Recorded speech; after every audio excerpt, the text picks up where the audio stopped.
¿Qué tal, amigos de Academia Numismática? Bienvenidos a un módulo más de este cúmulo de conocimientos que afortunadamente hemos venido adquiriendo desde el primer módulo que hemos tenido, gracias a toda esa disposición que ha tenido gente erudita, experta, que tiene esa gran trascendencia, trayectoria en este ámbito numismático. Entonces, mi agradecimiento a todos ellos, y uno de los iba a decir consentidos, la gente lo adora, tiene todo ese cariz de empatía con el foro numismático. Se trata de Ricardo de León Tallabas, a quien le doy la bienvenida de nueva cuenta. Hola, Rick.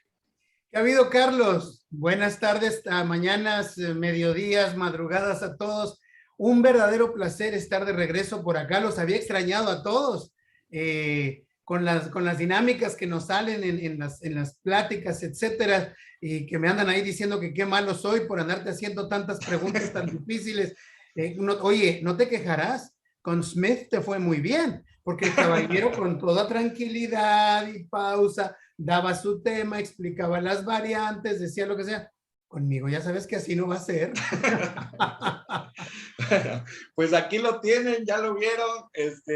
Lo prometido es deuda. Ricardo amablemente nos está acompañando de nueva cuenta, y tal como él lo indica, el anterior módulo lo tuvimos con Ángel Smith. Vimos el periodo de amonedación de la Revolución Mexicana. Gracias, Ángel, por todos estos espacios que nos diste.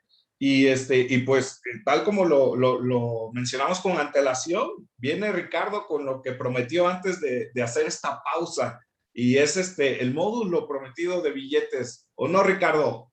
En efecto, y lo bueno del asunto es que ciertamente quizás el público que está con gana de los billetes sea menor que el de las monedas, pero algo sí te aseguro, mi querido amigo, la gente que estamos en esto de los billetes es un público muy específico, pero muy fiel, y andamos buscando y arañando todo lo posible de información, porque este es un animal completamente distinto, es un ente distinto de las monedas, que si bien pudieron relacionarse en un momento dado, tienen una historia aparte, completamente aparte. Y de eso vamos a empezar a hablar el día de hoy, si lo permites. Claro que sí, totalmente de acuerdo. Yo me confieso, esa inclinación que tengo por los billetes. Se me hacen hermosas algunas viñetas. Los que son carentes de estas viñetas también tienen esas gráficas, toda la historia que viene invívida en cada uno de estos pedazos de historia que vienen reflejados similarmente en papel moneda, ¿no? Entonces ya no vamos a estirar más la liga, como decimos, luego se rompe, y es aquí donde le doy los controles a Ricardo para que nos vaya presentando su tema de hoy, que ha intitulado, estamos en el módulo 36, por cierto, módulo 36. Las primeras águilas de papel en tiempos de la colonia a 1865. Adelante, Rich. Bueno, mira, antes de empezar y antes de que me jalen las orejas, porque te encanta jalarme las orejas también a mí, y ahí nadie dice nada, nada más en lo que yo te digo, me preguntas siempre por bibliografía. Exacto. La bibliografía más importante que existe sobre estos billetes mexicanos se centra en una sola obra.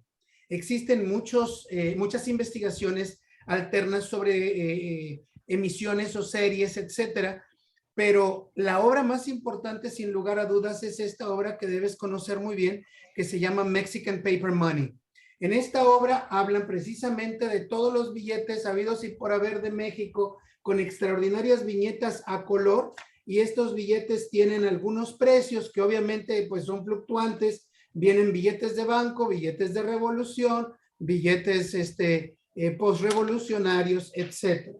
Bien, entonces, pero curiosamente en este módulo no lo vamos a ocupar para nada, porque todo de lo que vamos a hablar no viene uno solo de ellos acá. Bueno, quizás uno o dos, pero en los próximos módulos ya tendremos oportunidad de referirnos más a esta obra. Bien. Antes que inicies, Ricardo, yo igual forma me sumo a esta recomendación bibliográfica, pero también voy a a exhibir aquí a nuestro invitado, a nuestro académico. Si ustedes abren esa obra, el Mexican Paper Money, van a ver su nombre, Ricardo de León Tallabas, como uno de los participantes aquí en esa bibliografía es de Corey Frampton, ¿verdad? Exactamente, sí. Ok, entonces tu participación, Ricardo, ahí está plasmada y también eso es de aplaudirse y de que la gente lo sepa también. Gracias, amigo. Todos aprendemos de todos. Precisamente es este foro, estas charlas numismáticas, esta academia numismática que fue tu idea, porque una sola persona es imposible que hable de todo, imposible. Y eso es muy bueno porque de esta forma ves una evidencia desde diferentes puntos de vista. Pero en fin, aquí no vienen a hablar de filosofía la gente, no quieren escucharnos hablar de filosofía. Lo que quieren que hagamos es que justamente empecemos con lo que tenemos que empezar. Déjame ver. Deseo saber si ya nos vemos por ahí, Carlos. ¿Alcanzas a ver la pantalla negra? Ya está. Perfecto. A ver, todavía no. A ver. ¿Me ves a mí o no me ves? A ti sí, a mí Perfecto. también, pero bueno, no veo. Entonces, La pantalla todavía no hay nada. Sí, es que está en negro, todavía no empiezo. Dame un ok. Déjame cerrar esta pantalla y de esta manera ya será más fácil. Bien. Ahí está. Ahora sí. Perfecto, pues vamos a empezar como de costumbre con la apertura que usamos nosotros en nuestras intervenciones de por acá en Academia Numismática, pero ahora vamos a cambiarla un poco porque en lugar de ser monedas vamos a hablar de billetes y de papel moneda, así que nuestro calendario azteca a partir de ahora en lugar de ser metálico se va a convertir en un instrumento de papel. Bien. Ahí está la Academia Numismática y empezamos con el capítulo número 36. ¿Cómo ha corrido esto de los capítulos en esta Academia Numismática? Carlos, es sorprendente realmente esto. Muy bien, pero ahora, como habíamos comentado, vamos a hablar de la historia de México a través de sus billetes, no tanto de las monedas, aunque de cuando en vez haremos mención a alguna de ellas o algunos decretos donde se hablaban de monedas y billetes. Hoy vamos a hablar de nuestras primeras águilas de papel.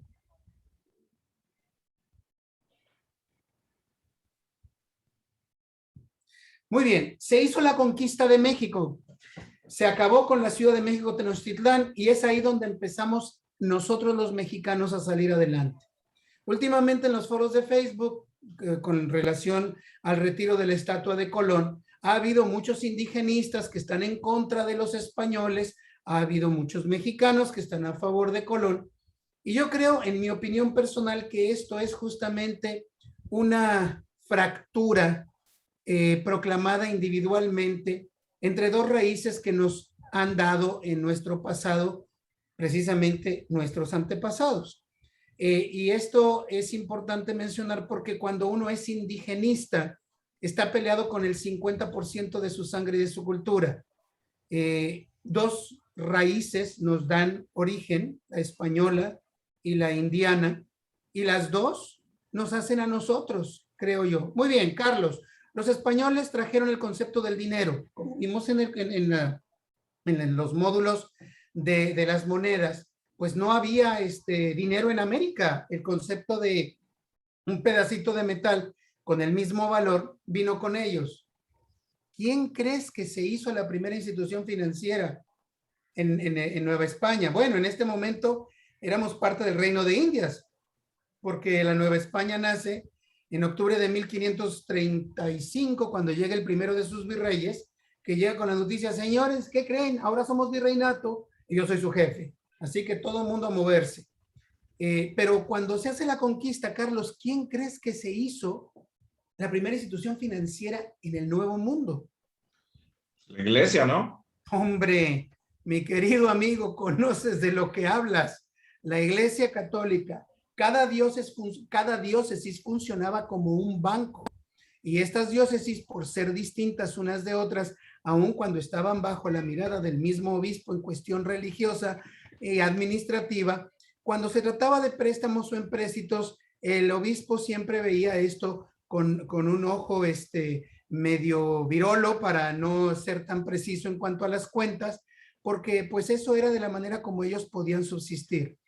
Sin embargo, esta situación tan disímbola nos hizo que en 1585 el concilio de la Ciudad de México, el consejo, el gobierno local, el ayuntamiento de la Ciudad de México, empezara a tratar de hacer un reglamento a las iglesias para que pudieran hacer entre todos una norma de los préstamos sobre valores y prendas hipotecarias, que fue de donde ellos se hicieron de la mayor parte del territorio del país y que revienta todo esto en las manos con la época de Juárez, donde pues prácticamente la iglesia controla todas las propiedades y pues no hace nada con ellas, absolutamente nada. En fin.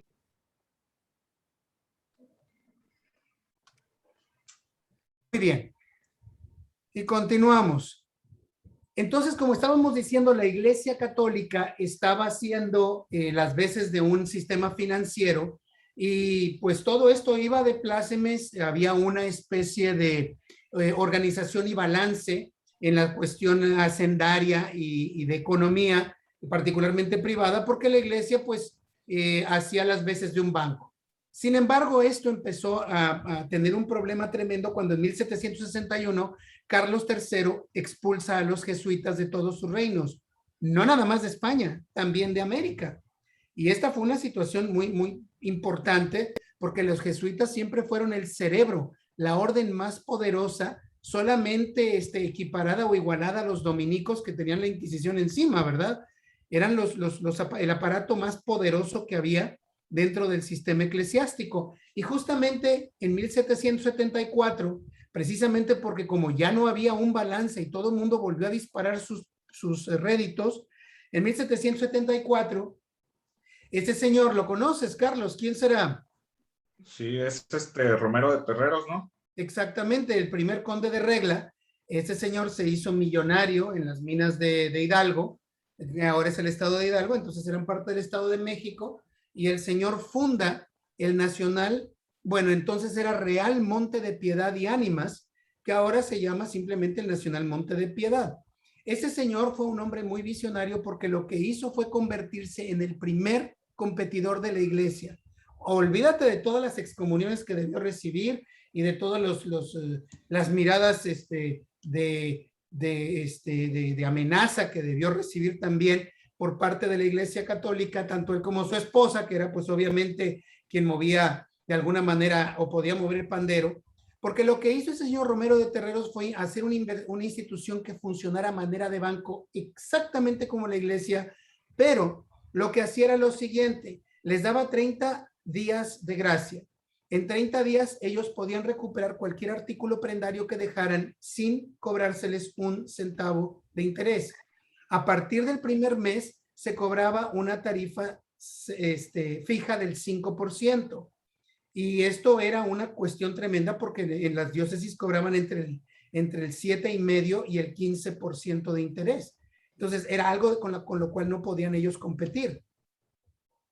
Pero todo esto no era un banco. El primer banco de que se habló en todos los reinos españoles fue el Banco de San Carlos. Obviamente se llamó de San Carlos porque este señor Narigón fue el que se encargó de ordenarlo. ¿Sabes quién es este rey? Carlos III. Sí, señor, Carlos III. En 1782, él empezó a organizar un banco para tratar de mover los capitales y el sistema financiero. Y de esta manera, si el señor hubiera llevado a cabo este banco, hubiera sido uno de los bancos más importantes que hubiera creado porque el señor tenía capitales en metales y la oportunidad de organizarlos a través de una institución como un banco, como el Banco de Inglaterra, que fue la primera institución realmente grande en Europa. Este Banco de San Carlos fue tal el tumulto que se hizo que cuando se empezaron a vender las acciones, poblaciones enteras, cosa de, ¿qué te digo? Unos 15 pueblitos en algún lugar del Estado de México, o en Zacatecas, o en Puebla, o en Querétaro, se reunían para ahorrar entre todos y ver si podían comprar una acción de este Banco de San Carlos que eventualmente tomaron. Este Banco de San Carlos fue el fraude más grande que pudieron tener, solamente equiparables a los famosos vales reales que sucedieron en esos años después.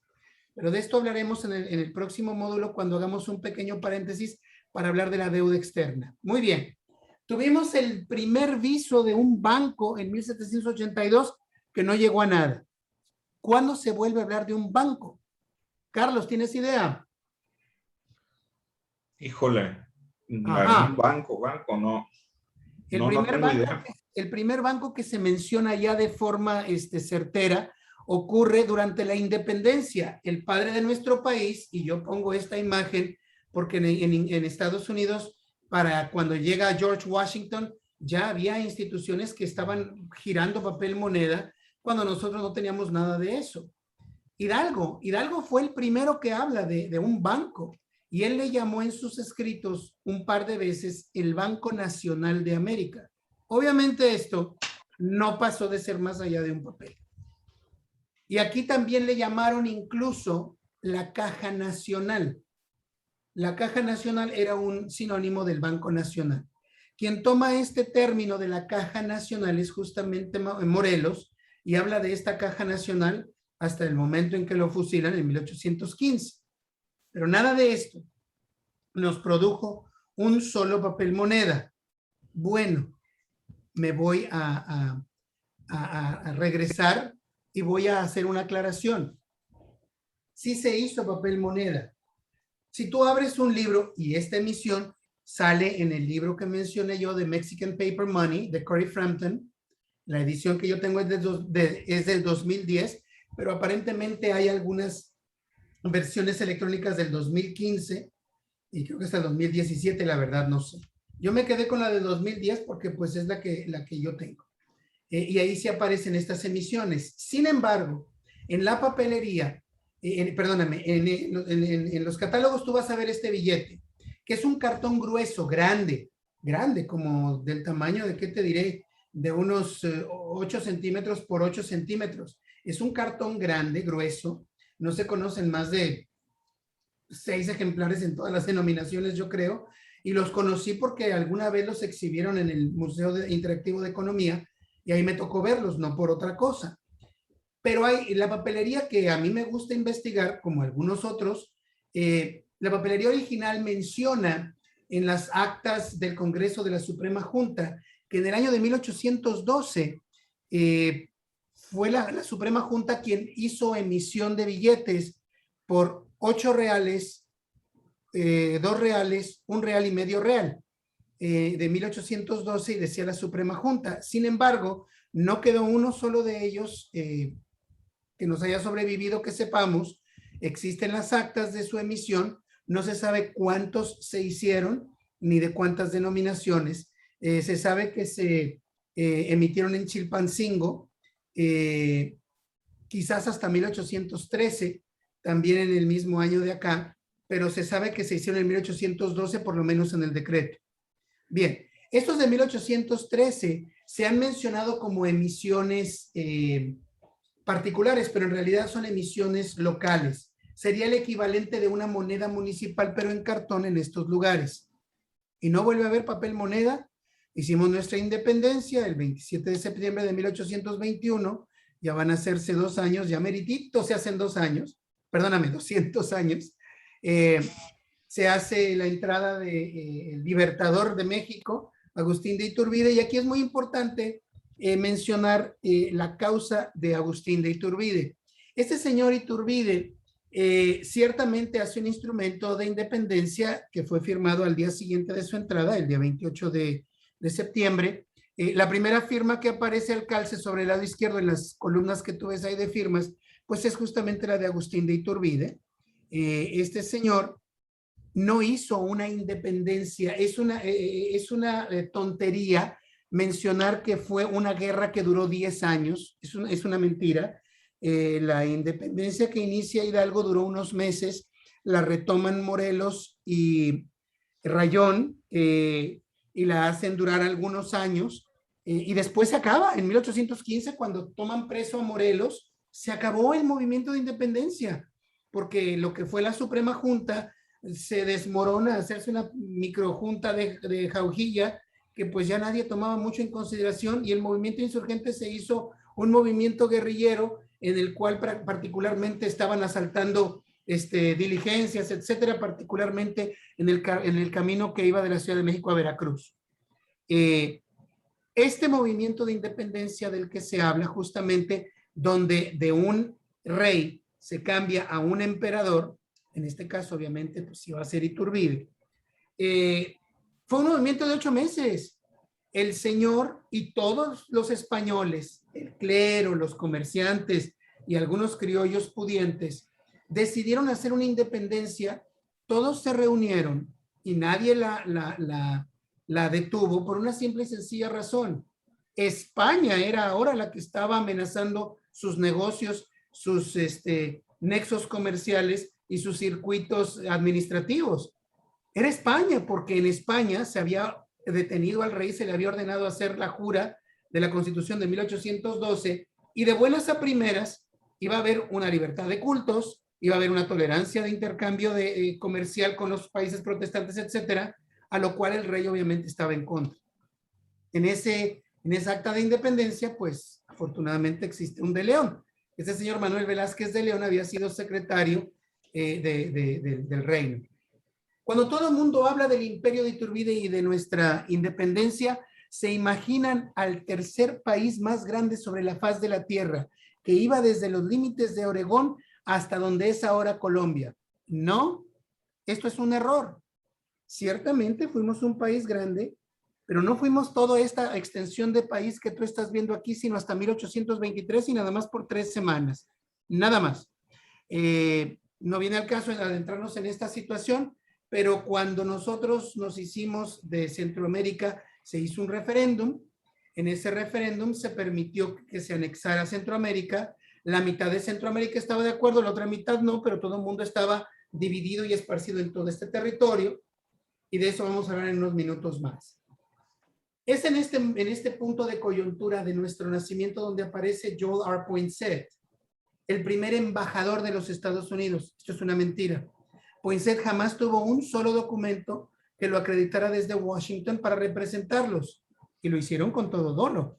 Lo hicieron con toda alevosía y ventaja porque no querían no querían verse como que estaban inmiscuyéndose en las colonias españolas que estaban de reciente independencia. Querían echarle la culpa justamente a Poinsett como un individuo y nunca tuvo un reconocimiento personal y menos credenciales que lo acreditaran como tal. Este señor lo detestaban en todas partes. Carlos, ¿tú sabes de dónde son estas banderas?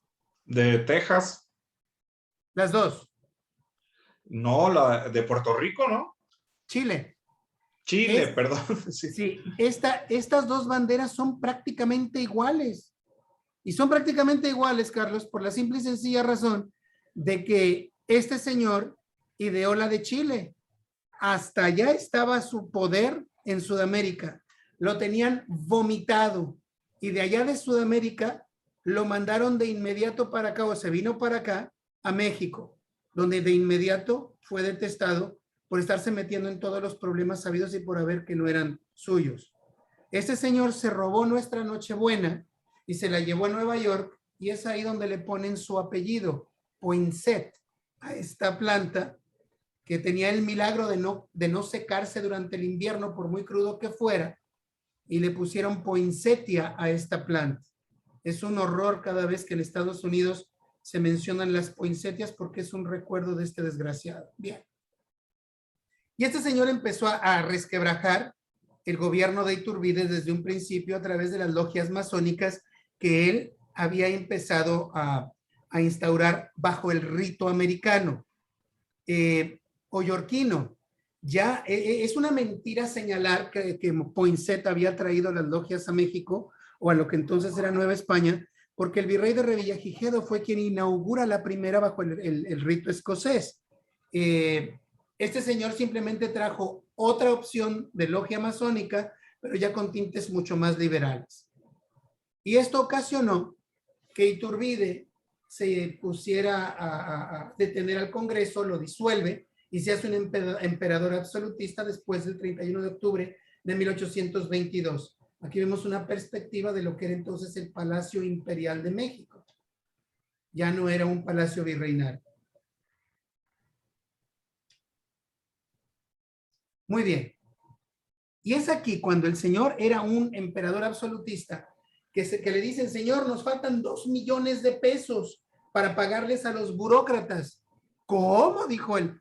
Pues si no teníamos dinero. No, sí tenemos un montón de plata, pero las minas están inundadas y no hay dinero para invertirles para sacar la plata de ahí. Bueno, ¿y cómo le vamos a hacer? Pues quién sabe, señor. Pero ya sabe lo que dice la historia, que si usted no le paga a los empleados de gobierno y a la milicia, lo van a deponer. Pues oye, vamos a empezar a hacer algo al respecto.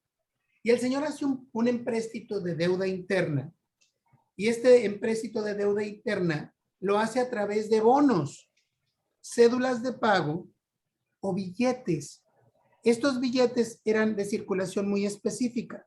No se hicieron para circular públicamente, se hicieron específicamente para pagarles a los empleados de gobierno, a los militares, y encima de esto, pues nada más para ser recibidos en sus oficinas de la tesorería, en las oficinas de aduana, en impuestos de importes o de exportación, etcétera.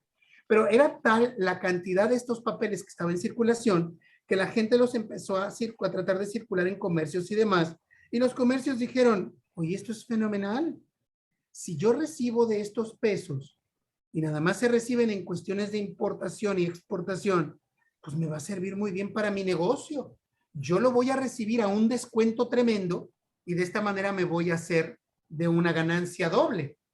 Estos billetes estaban firmados por el ministro de Hacienda de apellido Medina, por Batres, que era el tesorero, y por Mangino, que era el contador general. Estas firmas fueron puestas en tiempos distintos. No se aprecian iguales en los billetes. Y este billete, como vemos aquí, se requería de 2 millones. Iturbide dijo, señores, vamos a hacerlo de una manera muy segura, que sean 4 millones. Pues suena bien. Se hicieron 2 millones de un peso, 500,000 piezas de 2 pesos, 100,000 piezas de 10 pesos. Se les dio un tiempo de expiración. Para el 1 de enero de 1824 ya no iban a funcionar. Y se acabó. Entonces, estos no eran billetes. Nadie había puesto el dinero en la tesorería. Era dinero de mentiritas. Eran bonos fiduciarios. No había nada que pudiera avalar esta cantidad. Y encima de eso, el gobierno fue lo suficientemente inteligente para hacer de estos papeles una captación de dinero. Claro, tú los podías pagar, pero nada más en un 25%. Tenías que pagar el resto de cualquier deuda de impuesto, de exportación y demás en plata. Entonces, para deshacerte de un peso de estos, requerías de 3 pesos en plata. Entonces, al gobierno le fue genial, porque por poner papelitos iba a recibir 3 pesos de plata por cada peso. En la calle, y esto es un dato muy conservador, se depreciaban entre el 40 y el 50%, pero eso no es así. Nunca lo pagaban en metálico. Esto siempre lo utilizaban a cambio de insumos, de productos o de servicios, y los descontaban usualmente hasta en un 80%. Ese fue el origen de nuestro primer billete, que fue realmente una cédula de pago. Muy bien, y aquí tenemos nuevamente este billete. Ahí vemos que tiene un número. Carlos. Mándeme. ¿Cuál es la diferencia entre estos dos billetes? 2, nomás veo uno. ¿No ves 2 billetes? No, nada más hay uno. Ahí ya están los 2. ¿Ya están los dos? Muy bien. ¿Qué ves entre los 2 billetes? Pues uno, como lo mencionaste, trae los dígitos de numeración y el otro trae un resello de león. ¿Qué león crees que sea? ¿León, Guanajuato? No, ese es de León de Nicaragua. Exactamente. Se hizo una guerra donde tratamos de retener a Centroamérica. Se mandó a Lorenzo de Zavala, yucateco Lorenzo de Zavala se mandó para Centroamérica con tropas mexicanas para que nos afianzáramos ese territorio para nosotros. Y lo consiguió eventualmente, pero se hicieron guerras y batallas, etcétera, dimes y diretes como es de costumbre. Y se mandó una partida, creo que de 10,000 pesos para Nicaragua. Llegaron al puerto cercano a esa ciudad y ahí como llegaron sin número porque eran billetes que no habían sido todavía cerrados, firmados, es decir, contabilizados ni mucho menos. Ellos le pusieron un sello a falta de numeración. Estos billetes hoy por hoy son muy raros y han tomado una demanda impresionante. Por años se les creyeron que habían sido enviados por alguna partida especial a León, Guanajuato, pero no, como bien y certeramente dices, se trató de León de Nicaragua. Este es el único resello de un billete mexicano puesto fuera de México para su circulación local. Ricardo, Sí. aquí dos cuestiones, si me permites, nada más preguntarte, son las denominaciones 1, 2 y 10 pesos, ¿verdad? Sí, señor. ¿Y qué medidas tienen? ¿Tienen las mismas medidas a pesar de las denominaciones diferentes? Sí, todos tienen las mismas medidas, la misma redacción, lo único que cambia es la denominación y la posición de las firmas. El tamaño de estos billetes debe ser de unos 160 milímetros por unos 80 más o menos. Ok, Una cosa así. Ricardo, el reverso es totalmente liso, ¿verdad? Es en blanco, pero qué bueno que lo mencionas. Si tú te fijas, aquí vemos que dice INU y en el reverso en blanco de atrás le pusieron el resto de la oración. Inutilizado, Oaxaca, 16 de mayo de 1825. Oh, En el Museo del Convento de Santo Domingo, no recuerdo sí. cómo se llama el museo, creo que se llama el Museo de Santo Domingo, existe ahí en exhibición un libro grande con fojas de estos billetes, donde de alguna manera algunas de estas hojas fueron arrancadas, cortadas y vendidas a los coleccionistas. El ejemplar que yo tengo, que es el que te estoy mostrando, jura lo que procede de ahí.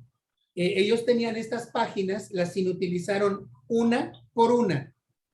Ok, Ricardo, el Sí, complemento, si me lo permites, es el Museo de las Culturas en Oaxaca y es de Santo Domingo porque lo relacionaste, está pegado al convento de Santo Domingo.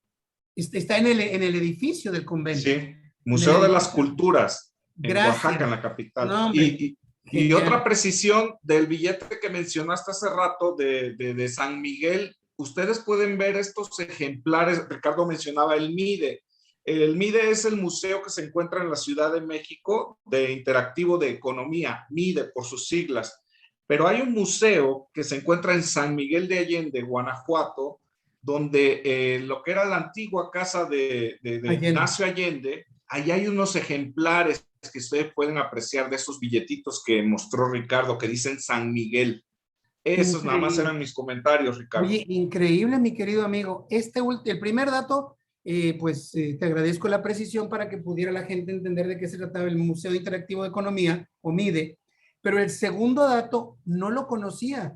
La única vez que yo estuve en San Miguel de Allende, la casa de Allende estaba cerrada. Estaban haciendo inventario del museo, remodelación del edificio. Por alguna razón estaba cerrado y no tuve oportunidad de conocer el edificio por dentro. Qué bueno que nos haces esta genial precisión, amigo. Genial comentario. Bien. Con Aquí gusto. vemos donde el reverso está completamente en blanco y como yo mencionaba, existen estos libros donde vienen puestos cada uno de ellos en estas hojas, y ahí se ve donde está inutilizado en Oaxaca en 1826. Todos ellos fueron hechos a mano, la cancelación, y esta imagen la tomé yo precisamente, yo la tomé con mi celular hace 1000 años cuando estuve en Oaxaca. Ahí está cómo se ven las páginas. De estas páginas se salvaron algunas de ser cortadas y de vez en vez aparecen en las subastas. Obviamente se van a precios fabulosos. Oye, Ricardo, también, ya que estamos viendo este tipo de material monetario en papel, me viene en mente el excelente artículo que tiene Cedrián López Bosch, a quien le enviamos un fuerte abrazo y agradecidos porque hizo una investigación muy pormenorizada precisamente sobre este papel, bueno, estos bonos de Iturbide, ¿no? Entonces, gracias, Cedrián, un saludo. En efecto, existen muchas investigaciones y una de las más concisas es precisamente la del caballero que mencionas, Cedrián López Bosch. Este caballero es un investigador nato y siempre le dio por la notafilia. El señor estudia, es un estudioso de billetes nacionales e internacionales, particularmente de las impresoras que dieron luz a estas formas de pago. Pero, en fin, como bien mencionas, hizo un estudio muy pormenorizado precisamente sobre la emisión y la circulación de estos billetes y su redención. Muy bien, aquí vemos nuevamente la imagen y con esto nos retiramos de estas imágenes. Tenemos un problema. A Iturbide lo deponen, el señor sale del país, dejó la sede vacante, como se diría en latín, deja el trono imperial mexicano completamente vacío. ¿Y ahora qué hacemos? Se instala una Suprema Junta Nacional Gubernativa o Soberano Congreso Nacional Gubernativo, como le llamaron, y esta soberana junta gubernativa empieza a decidir qué es lo que se iba a hacer. Y entre los asuntos que tenían en las manos era justamente qué hacer con la emisión de Iturbide, porque es una máxima internacional que una vez que se acaba el gobierno que emite algo, dejan de valer esos papeles. Si hoy por hoy de repente el gobierno de México desaparece y nuestra patria se fracciona en 3 mini repúblicas, por llamarlo de alguna manera, y se llaman la República de Tabasco, la República de Zacatecas, la República de Baja California, y se acaba la República Mexicana, todos los billetes dejan de valer, todos, porque el banco y el gobierno que los había emitido ya no existen, a menos que cada uno de estos nuevos gobiernos adquiere esa deuda, que fue lo que pasó cuando Colombia se fraccionó en los diferentes países. Cada uno de estos países tomó una proporción al tamaño de la provincia que estaba emancipándose de la deuda que había adquirido Colombia cuando era la Gran Colombia. Pero en fin, ¿qué hacer con estos billetes? Y a alguien se le ocurrió, bueno, vamos a redimirlos. Necesitamos dinero. ¿Y con qué los vas a redimir? Y el obispo de la Ciudad de México dijo, señores, cuando ustedes los humanos fallan, Dios no nos falla. Yo tengo un montón de bulas viejas que ya están más obsoletas que nada, y están con el reverso en blanco por atrás, porque usualmente era para enmarcarse. ¿Qué les parece a ustedes si Dios nos ayuda y como están hechas con el emblema papal del otro lado de nuestro santo papa Pío VII, pues no los van a poder rechazar? Pues, si son buenos católicos, nos las tienen que tomar por buenas. Así que estas cédulas que todo el mundo detestaba con Iturbide, ahora se convirtieron en un veneno después de que Iturbide dejó el imperio. Y aquí está, precisamente el arzobispo Bahamonde fue el que autoriza estas bulas y al que se le ocurre utilizar estas enormes bulas que son los billetes más grandes que hemos tenido en nuestros saberes. Yo calculo que sean entre 350 y 370 milímetros de largo por unos 180 de ancho. Es un masacote de papel. Y esto se hizo precisamente no para circular, sino para darlos a los fieles por 2 reales cada uno de estos papeles, simplemente por la tinta y las bendiciones que llevaban. Pero por el reverso le pusieron precisamente esto, una redacción similar. Curiosamente, Mangino seguía siendo el contador general, Batres el tesorero, pero aquí ya cambiamos al ministro de Hacienda, obviamente porque ya no podía ser el mismo. Y estos se fecharon en 5 de mayo de 1823, el 5 de mayo de 1823, que fue un mes después de que se había hecho el decreto, bueno, 3 semanas y media después de que se había hecho el decreto de que estos iban a servir exclusivamente para canjear los billetes de Iturbide. Obviamente fue un fracaso tremendo. Estas piezas son muy raras. Cuando se ven siempre salen con dobleces, etcétera. Se hicieron en denominación de 1, 2 y 10 pesos, porque justamente Iturbide había hecho sus billetes o cédulas de pago de 1, 2 y 10 pesos. Muy bien. Se regresa a Iturbide y como lo vimos en las monedas, eventualmente es fusilado. El señor tiene en la solapa de su casaca este anuncio de manifiesto a la nación, donde él decía, yo no venía a hacer otra cosa más que ofrecer mi espada en nombre de la ahora República Mexicana, porque yo no quería que fuera reconquistada por los españoles. La sangre que tú ves en ese manifiesto es justamente la de Iturbide. Qué curioso que no le diera un balazo a ese documento. Me imagino que la llevaba en su bolsillo exterior lateral y no dentro del bolsillo interior, donde estaba pegado al pecho, porque no lo hubiera leído nadie. Bien, nos hicimos república, felicidades. Somos la República Mexicana y ahora ¿qué hacemos de papel moneda? Porque en monedas tuvimos un montón de qué hablar entonces. Y en billetes pues no hubo mucho. Zacatecas fue el primer movimiento donde se trató de hacer algo. En toda la República Mexicana nadie había tratado de hacer un remedio o intento de algo, sino hasta que llegó Zacatecas. ¿Quién crees que lo hizo, Carlos? Porque tú vives en Zacatecas. ¿Quién crees que trató de organizar este primer banco en la República? Híjole, ¿en qué años estamos hablando más o menos? Ah, esa es la primera pregunta correcta. Esto ocurrió en 1829. 29. Le decían Pues Tata algo. está García Salinas. Exactamente. Tata Pachito fue el que empezó a organizar el Banco de Zacatecas. Entre 1826 y 1829 trató de hacer un banco regional que ayudara e impulsara la minería y en segundo término al comercio. Porque él decía, si se impulsa la economía minera, esta se va, va a salpicarnos de moneda y de plata a la región y con esto indiscutiblemente se va a mejorar la economía local. Entonces no necesita ser un banco de desarrollo comercial o industrial fuera de la minera. En 1829 se ordena que se haga y dijeron justamente que se iban a hacer de los predios que se iban a expropiar de la Iglesia Católica y que se iban a poner en subasta. Imagínate tú cuántos cientos de miles de excomuniones el Tata Pachito o Panchito nos dio de pretexto precisamente porque pues este caballero se le ocurrió incautar bienes eclesiásticos antes de que esto fuera realmente legal a nivel nacional o por lo menos en una constitución. Y este caballero es el que aparece en los billetes del Banco de Zacatecas, de los que hablaremos en 2 módulos de ahora. O quizás en el próximo, dependiendo de cuánto nos extendamos. Este banco obviamente no funcionó. Se abrió otro banco 6 años después, en abril de 1835.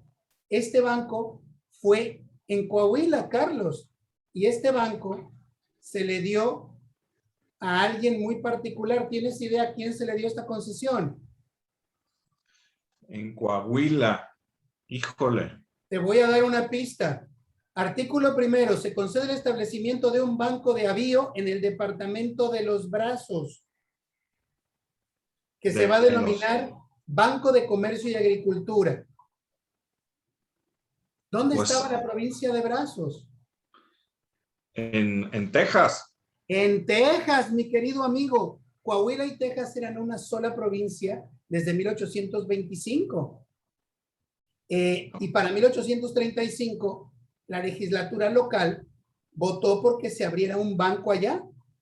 Nuestro primer banco que emitió billetes de circulación, o por lo menos se acercó a hacerlo, fue justamente en Texas. Y aquí tienes un ejemplar. Lo pusieron en inglés, The Commercial and Agricultural Bank of Texas. No llegaron a emitir un solo billete porque se vino la guerra de independencia. Y ahí está. Ahí tienes el águila calva. Esto se hizo en Filadelfia. Tomaron el águila calva, le aventaron una serpiente y la pusieron arriba de un nopal. Te aseguro que esta pobre águila se espinó las patas por no saber cómo pararse en este lugar, porque no es un águila mexicana. Muy bien. Entonces, hicieron lo mejor que pudieron con lo que tenían. Pomposamente pusieron $1, un peso. ¿Por qué esto no era posible y por qué esto era pomposo? Carlos. ¿Estaban ¿Por a qué la era par? imposible? Ajá. Pero ellos están diciendo, este billete vale por un peso o un dólar. ¿Por qué esta equivalencia era imposible? Porque no estaban a la par, ¿no? No estaban a la par. ¿Cuál valía más? El peso. El peso. El peso valía un peso 26 centavos, perdóname, un peso 16 centavos entonces. Y este peso era imposible que lo pagaran al equivalente de un dólar. ¿Qué personaje crees que aparece a la izquierda? Es lo que estoy tratando de figurar de quién es, porque parece un cazador. Sí, pero parece un cazador mexicano. No, es americano. Este señor es nada más y nada menos que Daniel Boone. Oh, Y a ok. la derecha, el indígena que aparece, ¿tú crees que sea maya, tolteca? No, pues parece del Amazonas, ¿no? No, Es hombre, así. ellos nunca, ¿qué iban a tener una viñeta del Amazonas? Es un indio Cherokee. Ah, ok, ok. Ahí tienes el primer billete mexicano. Está escrito en inglés y va a ser pagadero en 2 monedas. Está escrito de alguna manera bilingüe y aparecen puros personajes extranjeros. Si a ¿Y por si a qué? los indigenistas les molestaba la estatua de Colón, con esto les da un aneurisma con la mano en la cintura. Muy Ricardo, si puedes retroceder la imagen, al calce trae como un sitio Columbia junto a la fecha. Sí, Colombia. Colombia era el sitio donde estaba establecida la capital de Brazos on the River, que era Ah, ok. el sitio. La región se llamaba Brazos, pero no era una población, era una región. Era como el municipio, haz de cuenta. Entonces, Ok, la ya entendí. ciudad capital era Colombia. Ya no existe este lugar, ahora se llama West Colombia. Por alguna razón lo cambiaron al oeste donde estaba Colombia y todavía existe. Estos billetes no fueron emitidos. Hay algunos de ellos, era curioso cómo se imprimieron estos billetes, porque se ponían no por denominación como los vimos en los mexicanos, todos de un peso, todos de 2 pesos, todos de 10 pesos. Aquí los ponían toda una página con diferentes denominaciones. Primero era 1, luego era el de 2, luego era el de 5, luego era el de 10, luego era el de 20. En la siguiente página, de 50, de 100, y si se hacía de 500 y de 1000, pues ahí está. De estos no se conoce ninguno emitido, todos son sobrantes como pero lo que hicieron durante la guerra civil es que utilizaron estos mismos billetes para hacer billetes al reverso. Pero fíjate cómo lo hicieron. Para no hacerlo exactamente igual que este billete y pasarlo por una denominación distinta, porque el de $20 o 20 pesos podía llevar por el reverso $1 en 1861 y nomás lo enseñaban del otro lado y se pasaban de listos.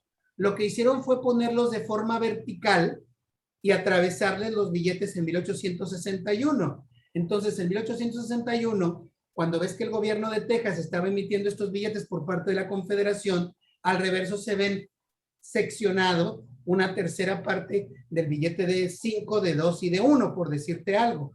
¿Me estoy explicando? Sí, claro, claro. Entonces, hay gente que busca hacer una página completa de estos billetes porque no se conoce la página completa y lo que hacen es comprar estos billetes de 1861 y los empiezan a armar como rompecabezas de Frankenstein. No tienen número, entonces pues no tienen número, no tienen fecha, no tienen firmas, pues es muy fácil hacer un Frankenstein de algo tan genérico como este.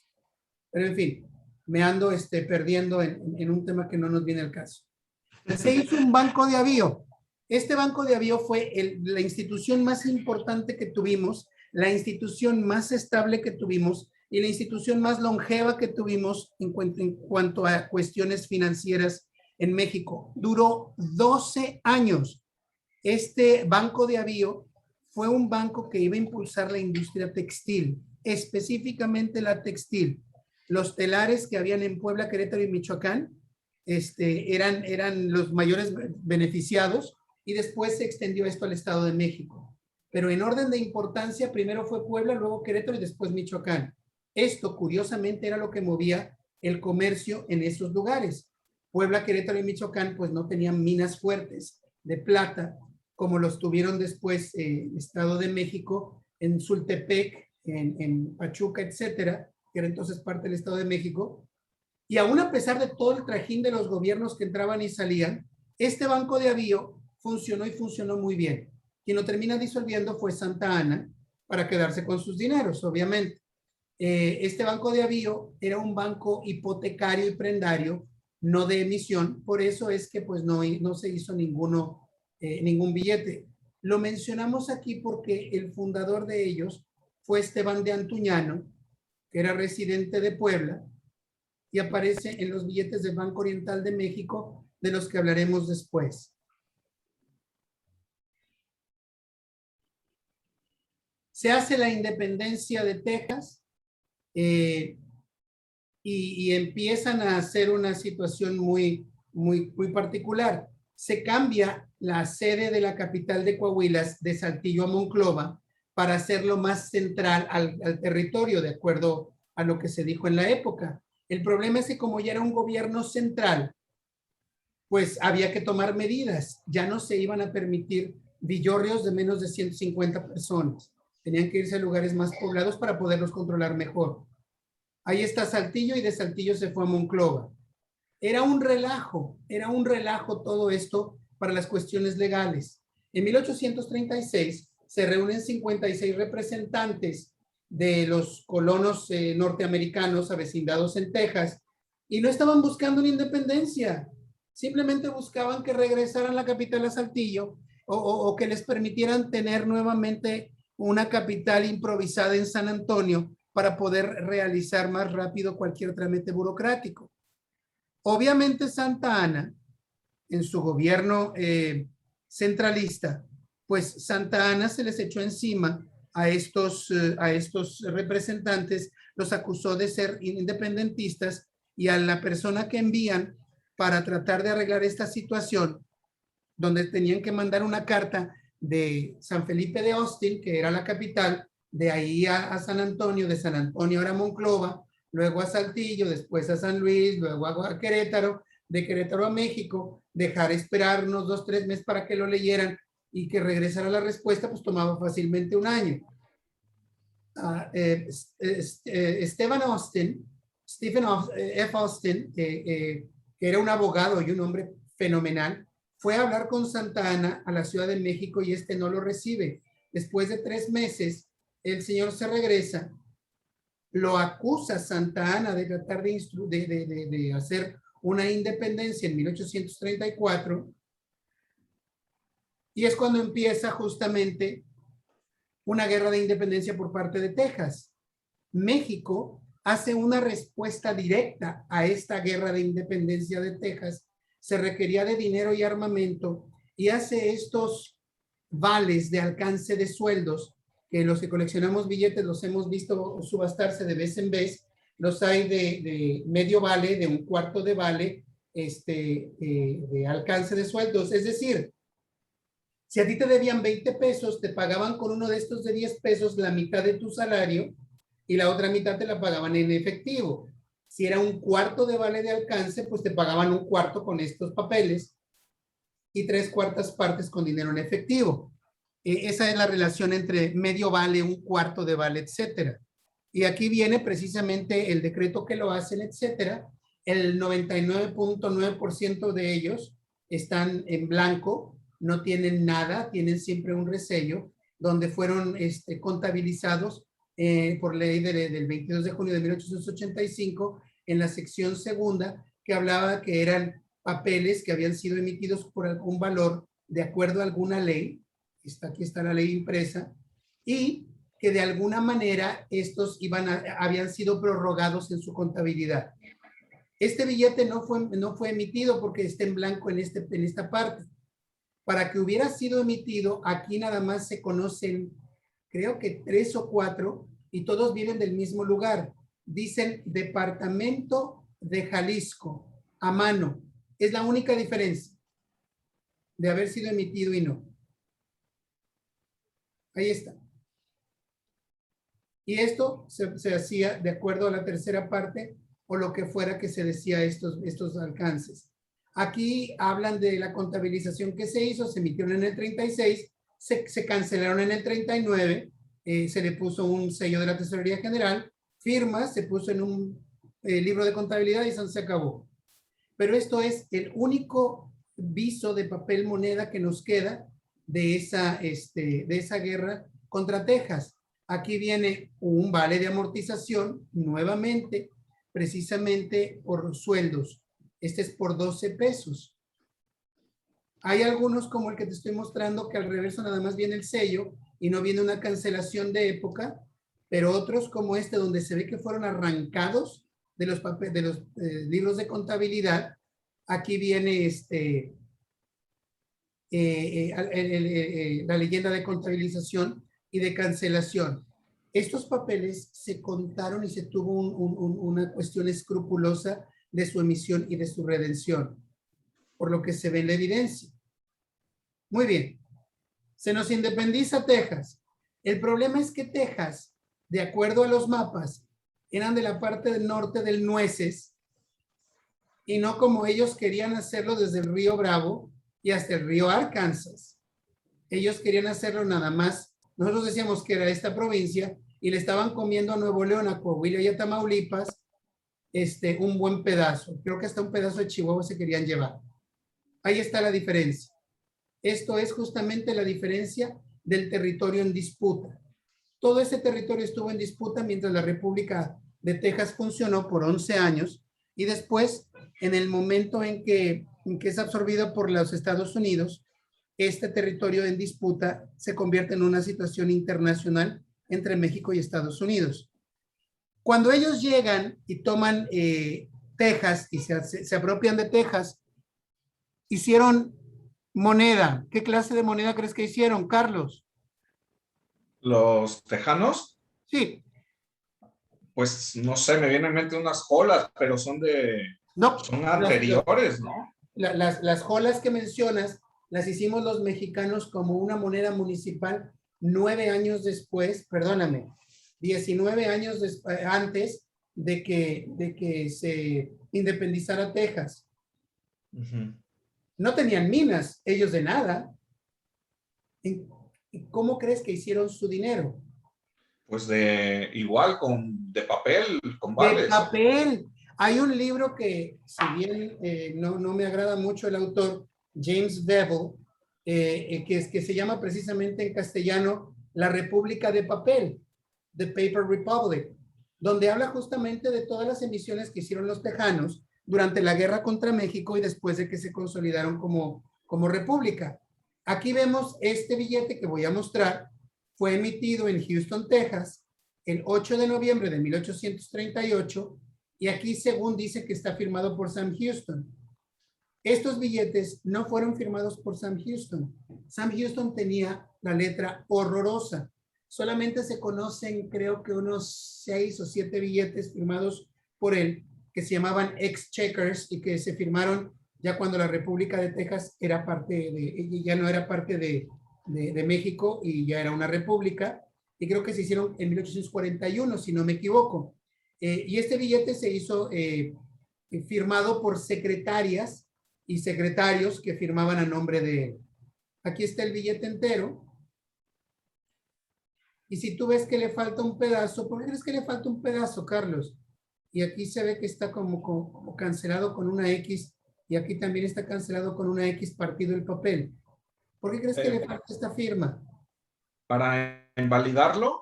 Exacto, para invalidar precisamente esto. El presidente no lo pagaba el tesorero. Si la firma del tesorero aparecía, tenía que pagarlo. Si la firma del presidente aparecía, pues no tenía nada que ver. Muy bien. Zachary Taylor llega con una postada, con un destacamento de soldados y se establece en Corpus Christi, al sur del río Nueces, y con esto se desencadena la guerra de México contra Estados Unidos. Después de ahí se mueve hacia el otro lado del Bravo, mirando enfrente de Matamoros, pero no cruza el río Bravo. Ellos esperaban que llegaran los mexicanos y cruzaran el río Bravo en un conflicto. Justamente el 25 de abril de 1846, Mariano Arista, que es la respuesta de esta invasión norteamericana, cruza el río Bravo, y es aquí donde los dos países por primera vez se enfrentan.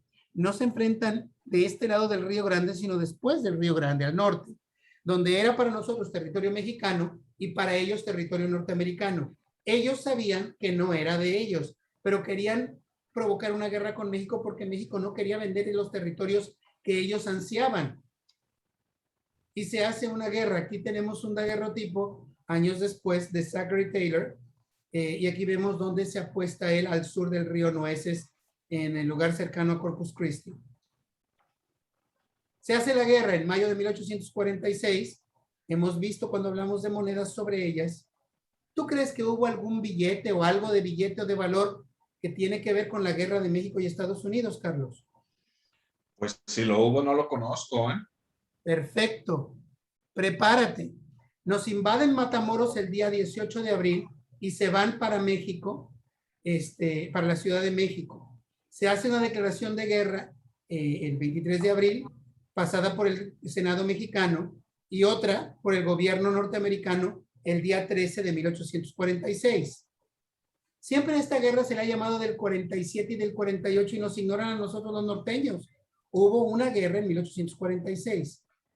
Winfield Scott entra en la Ciudad de México el 14 de septiembre de 1847. ¡Pum! Se acaba la guerra. Ya tomaron la Ciudad de México y todo esto se acabó.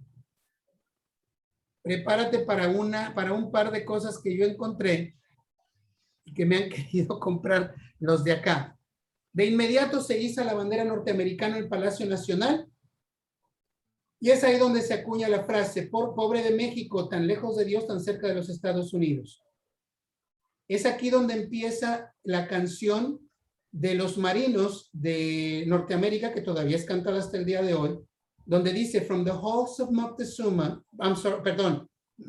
from the halls of Montezuma to the walls of Tripoli, que significa desde los salones de Moctezuma hasta las murallas de Trípoli, refiriéndose a las victorias que el gobierno norteamericano en la Armada Naval había conseguido o ha conseguido durante el siglo XIX. Aquí se ve Winfield Scott bailando de contento precisamente en Palacio Nacional de México.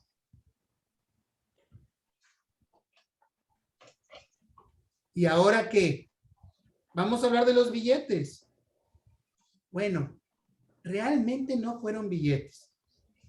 El Senado norteamericano quería la mitad de México, pero no sabía qué hacer con los mexicanos.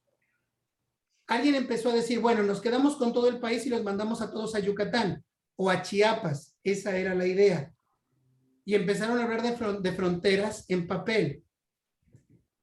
Querían quedarse con la Baja California, con Chihuahua, Coahuila, Nuevo León y parte de Tamaulipas. Otros querían quedarse con la parte norte de San Luis Potosí. Otros se querían llevar todos Zacatecas. Imagínate tú y yo platicando en inglés, Carlos. Seríamos gringos. Muy bien.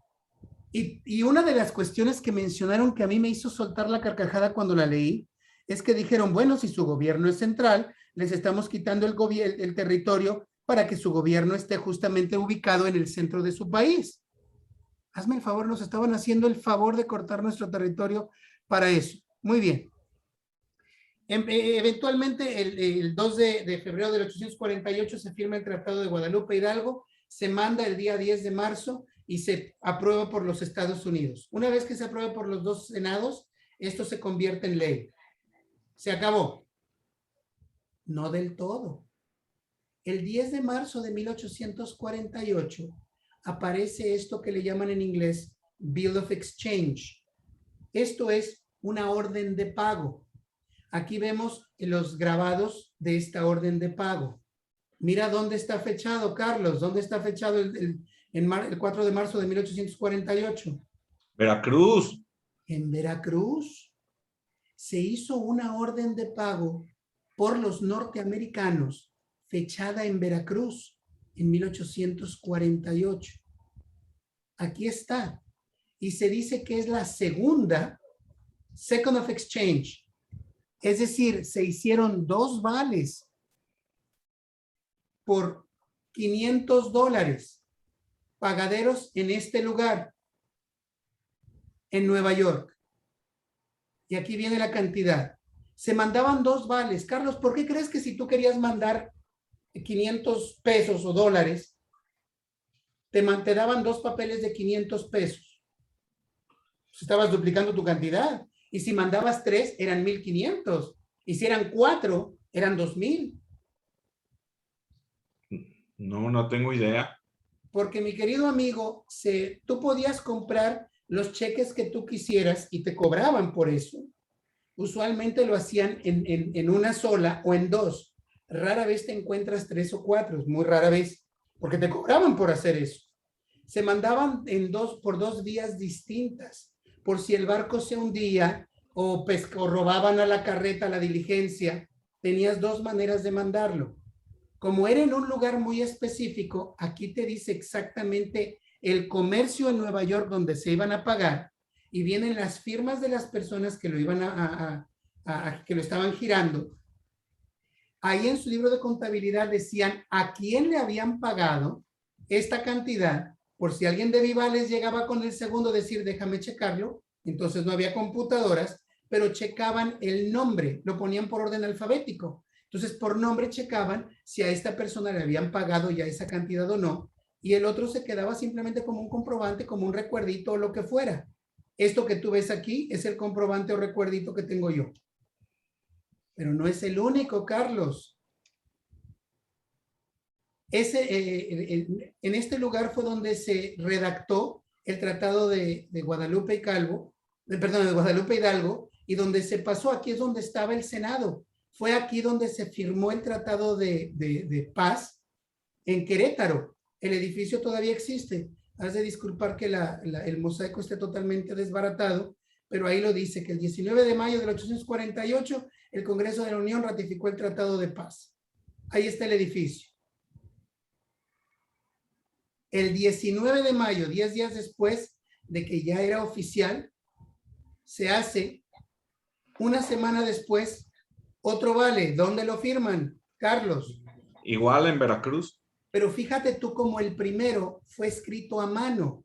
Aquí ya lo hicieron en imprenta, lo cual me dice que debieron haber hecho varios y deben estar perdidos en algún lugar acá en Estados Unidos.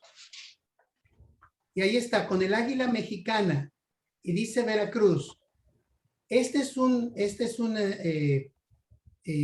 una orden de pago muy interesante. ¿Ya viste la cantidad por la cual fue girada? Sí, hombre, $8,000.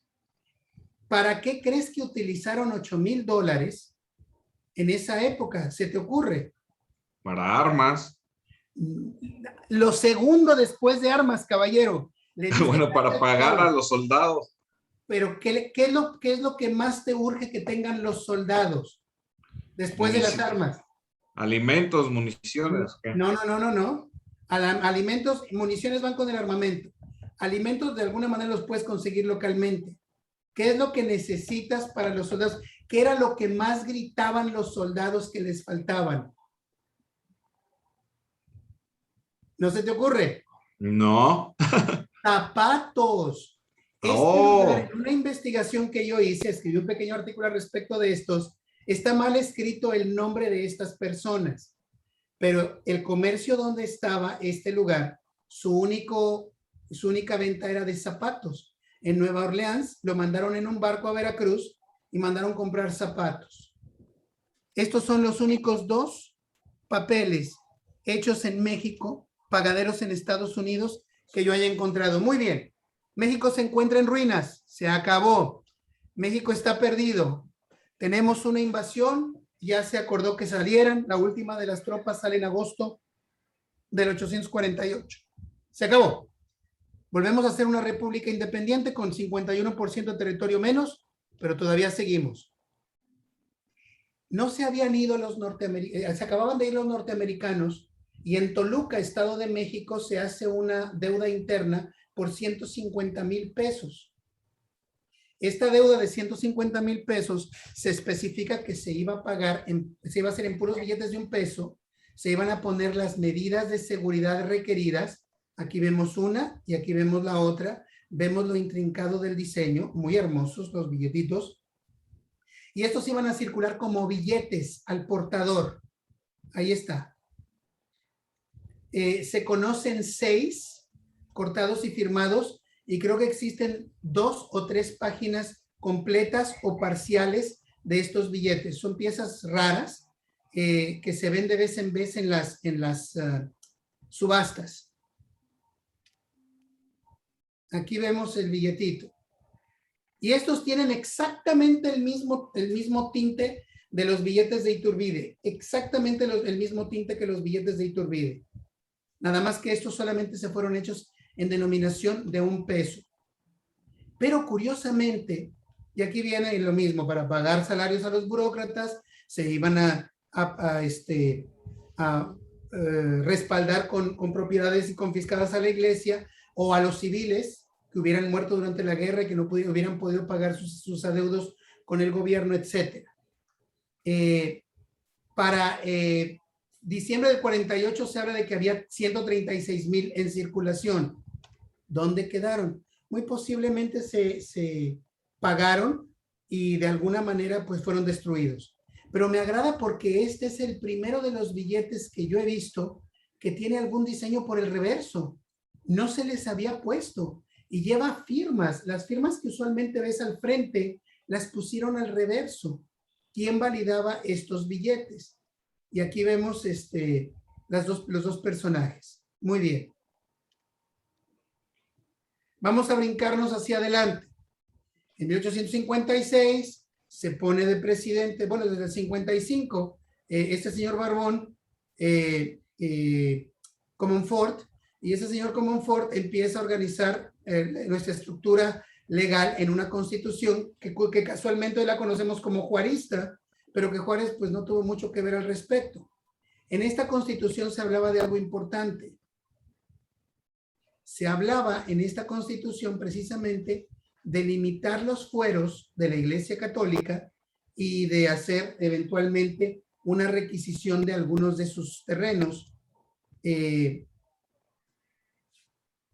Pero esta constitución era demasiado radical para la época y esta constitución fracasó en muchos sectores de la población. Ahora la vemos como algo muy venial. Entonces, pues no lo era. Ese mismo año aparece este panfleto, del cual he sido tremendamente afortunado de conseguir un ejemplar original, que no puse las imágenes, son tomadas del internet, papeles de color amarillo paja de origen, se habla del Banco de México. Los billetes que tú tienes ahorita son de un Banco de México. En toda nuestra historia hemos hablado como de 4 o 5 bancos de México, pero el Banco de México que funciona ahora no es el mismo del que estamos hablando en 1857. Este banco se había dado a los españoles. Los españoles iban a tener el control de todas nuestras finanzas, porque ellos iban a poder recibir todos los dineros del gobierno, iban a emitir los billetes, iban a regular la inflación, etcétera. Y pues esto no era muy bueno. Para 1853 llevábamos apenas, ya se habían mencionado 4 de ellos.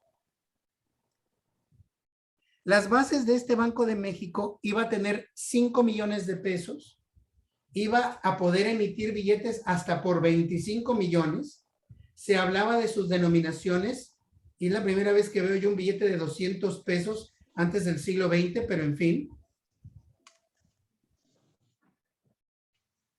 Este banco no funcionó por la guerra civil que desencadena la Iglesia Católica entre conservadores y liberales, y aquí es donde hablamos del préstamo que hizo precisamente Miramón, y trató de buscar un reconocimiento español. Y lo que hizo Miramón fue reconocer un montón de deuda que realmente no tenía mucho que ver México en ella. Firmó incluso documentos por 15 millones de pesos, recibiendo apenas 750,000 pesos en efectivo. Y ahí están los tratados donde esto sucede. Billetes no tuvimos al respecto de eso, pero sí tuvimos algo parecido como durante la guerra de intervención norteamericana. En México, el gobierno liberal también hizo un tratado muy vergonzoso para nosotros, le costaría la vida eventualmente a Ocampo, pero este fue, a decir de muchos, la expresión máxima de la diplomacia internacional de Juárez, porque él se comprometía a hacer un montón de cosas en el Tratado de Magdaleno Ocampo.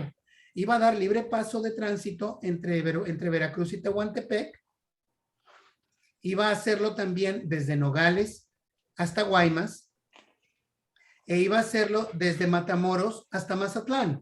Iba a partir nuestra república en 4 partes. Sin embargo, este tratado era imposible que pudiera salir avante en los Estados Unidos porque iba a darle mucha fuerza al sur y estaban en la víspera de una guerra civil. Entonces, este tratado nunca funcionó, pero Juárez utilizó la Armada Norteamericana Naval apostada en Veracruz en 1858 y ni siquiera lo hizo a nombre de Estados Unidos. Él obligó a estos buques a izar la bandera mexicana para atacar a las fuerzas de Miramón que estaban a punto de tomarlos, presos en Veracruz. Aquí está. Prieto era el secretario, el ministro de Hacienda, y Guillermo Prieto fue el que empezó a hacer precisamente una oficina de desamortización de bienes eclesiásticos que giró estos pagarés o bonos o vales por un determinado monto de una hacienda. Por ejemplo, la persona que va a llevarse un pedacito de la hacienda que se menciona ahí, pagó 38 pesos con 66 centavos. ¿Por qué 66 centavos? Porque pues pagó en reales, ¿verdad? Y de esa manera es como se hacía. Y aquí vemos la decimalización contra el sistema antiguo español, donde pues entonces estaba hablando de moneda decimal por parte de los liberales y por parte de los conservadores se hablaba justamente de los reales españoles. Y yo lo menciono acá con Estados Unidos diciéndoles, pues ustedes tienen oportunidad de relacionar esto con la decimalización que tenemos en todo el mundo en contra del sistema antiguo británico que nada más ustedes y 2 países asiáticos tienen, perdóname, uno africano y uno asiático tienen. De ahí encima los demás estamos en el sistema decimal. Muy bien. Llega Juárez, se instala en México y de esta manera pues ya no hay dinero. Y si no hay dinero pues no pueden pagarse. Vamos a ver qué fue lo que se hizo. Ups, algo no salió bien. Ni idea. Va. Bien, se hace una invasión a Veracruz. Perdón por eso, no tengo idea. El 27 de diciembre de 1861 llegan los españoles a Veracruz. El 7 de enero llegan del 62, llegan los británicos y los últimos en llegar son el 7 de enero del 62 son los franceses con 2,400 hombres. Ellos se acercan a México, manda México a Manuel Doblado desde la Ciudad de México para que se entreviste con ellos en la Hacienda de la Soledad y a las afueras de Veracruz pactan precisamente un trato que son los tratados de la Soledad donde van a abandonar los extranjeros el sitio de México.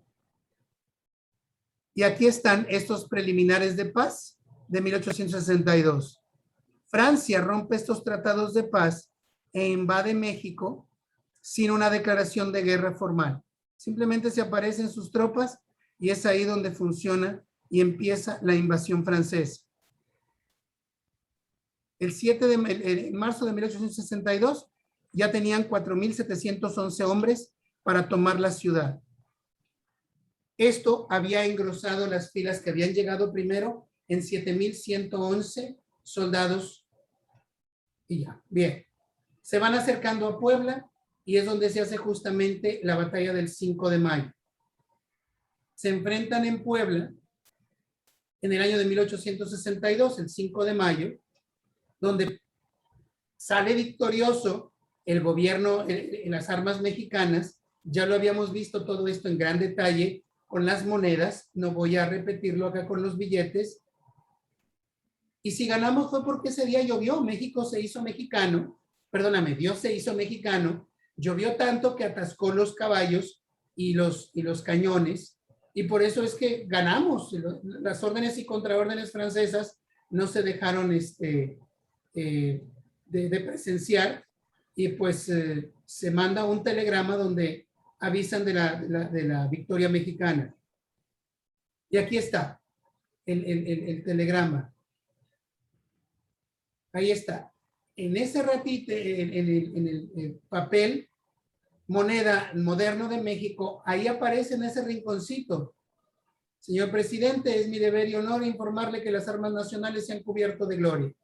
Pero sigue diciendo, gracias a la impericia del dirigente francés y de la lluvia que nos cayó, además de la pericia de la valentía de nuestros soldados, es que nosotros logramos vencer.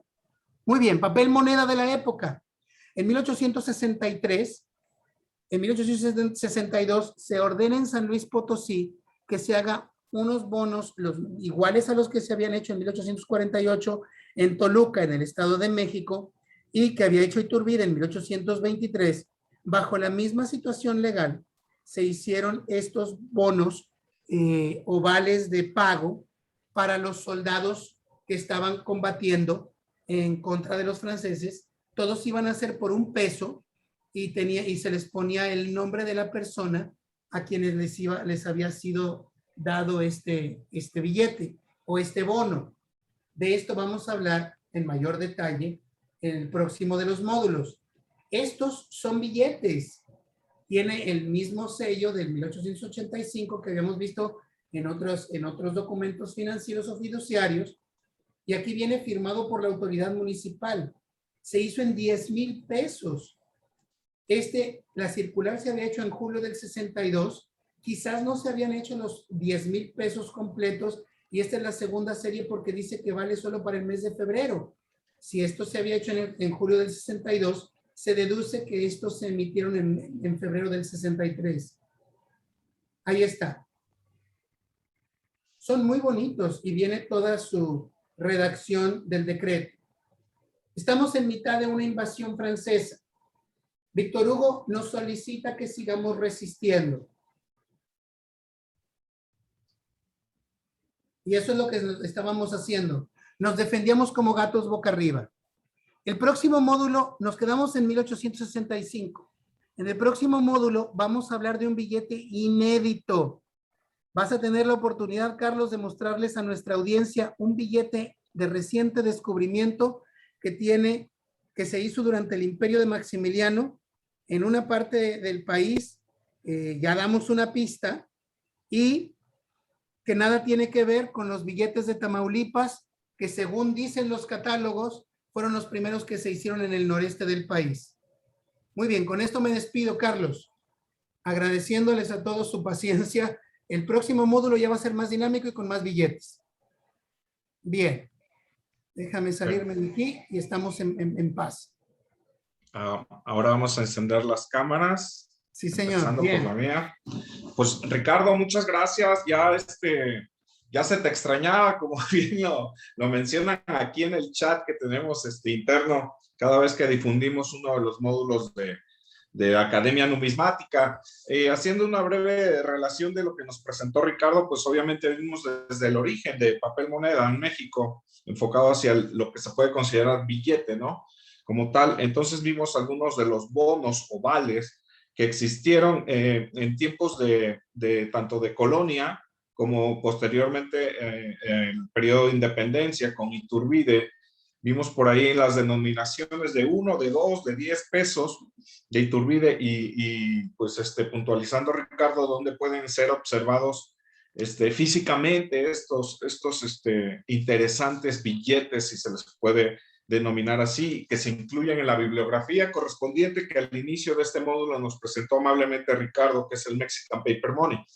Bueno, de ahí vimos que concluye el efímero imperio de Iturbide, y en México tenemos un triunvirato compuesto por Bravo, por Guadalupe Victoria y por Vicente Guerrero, que en un periodo muy corto ya se instaura la República Mexicana y pues se necesitaba, México estaba pues en quiebra prácticamente, ¿no? Entonces, un modo de agilizar estas cuestiones del comercio, pues necesitaban tanto la moneda metálica, que era la corriente en ese periodo, pero pues se volteó a ver la parte de moneda, papel moneda que Iturbide ya no era aceptada, ¿no? Por el grueso del territorio nacional y allende fronteras. Incluso vimos por ahí un billete de Iturbide con un resello de León de Nicaragua. Entonces es aquí donde vuelve a surgir esta cuestión de la iglesia, ¿no? A través de las bulas papales se trata de retomar el comercio, entendidas estas bulas papales pues como aquellas concesiones de gracia o privilegio que venían signadas por el pontífice mayor y que hacía las veces de comercio, ¿no? De poder agilizar estas cuestiones que siempre se necesitan en cada país. México era un país naciente como tal, entonces sí funcionaron como tal.